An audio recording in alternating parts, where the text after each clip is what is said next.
I want to start with a question that might feel uncomfortable.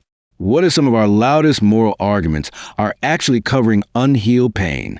There's a conversation online between Milo Yiannopoulos and Tucker Carlson called "Why Are You Gay?" What stood out to me wasn't politics. It wasn't ideology. It was Milo sharing his personal story. He talked about trauma. He talked about being sexually assaulted when he was young. He talked about experiences that made him feel unsafe in his own body. And for him, being gay became part of how he coped, part of how he found safety, part of how he survived. Now pause for a second. What happens in your body when you hear that?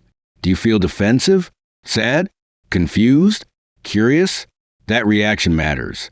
Because this doesn't mean every person who is gay has the same story. It doesn't mean sexuality is always rooted in trauma. But it does mean that for some people, sexuality is deeply connected to pain, safety, and survival.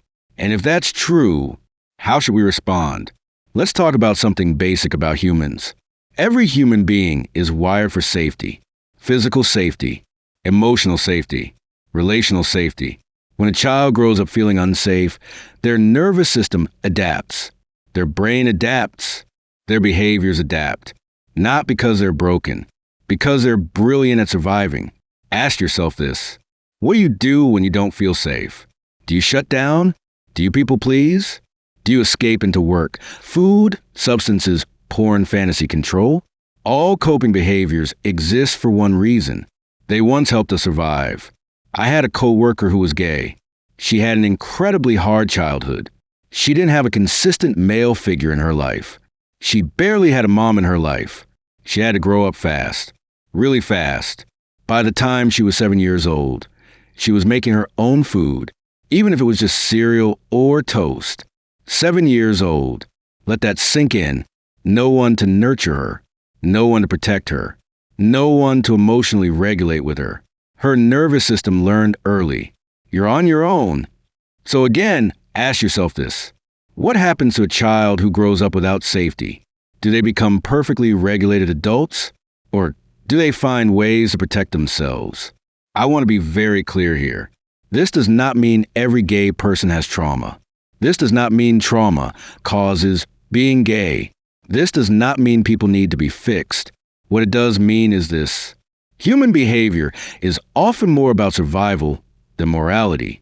And if we ignore that, we will keep harming people while claiming we're helping them. Now I want to say something difficult.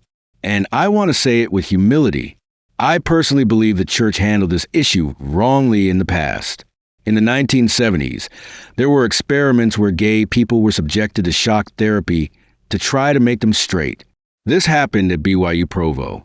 I didn't live during that time period, so I speak with humility, not accusation, not superiority. But I want you to sit with this question. Does harming someone ever produce healing? Really think about it. Has fear ever healed you? Has shame ever transformed you? Has pain ever made you whole?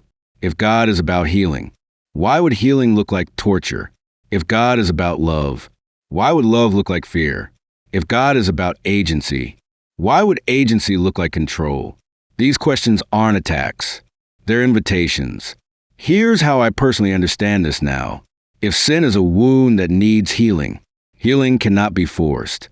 Some people don't want to be healed, and that is their choice. People still use drugs. People still drink alcohol. People still self-sabotage. People still stay in toxic relationships, and we let them live their lives. Why? Because love without choice isn't love. It's control.